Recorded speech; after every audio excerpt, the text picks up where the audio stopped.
Hello guys, let me show you how to control music on the phone with the help of this Garmin Enduro 2 watch.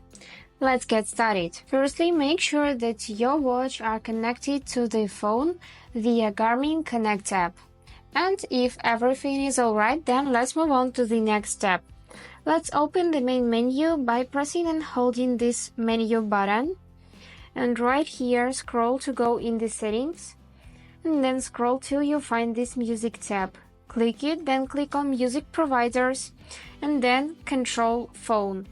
And right here we need to choose a song. And now we will be able to pause this song by clicking right here or by clicking on this button, start or stop.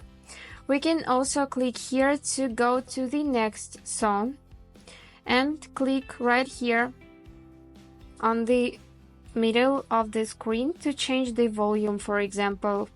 So you can just tap on this plus or minus, or you can do it with the help of these two buttons, which is volume up and volume down. Let me show you one more time again.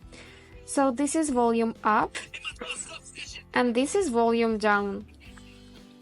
And that's all. I hope this video was helpful for you and thank you so much for watching.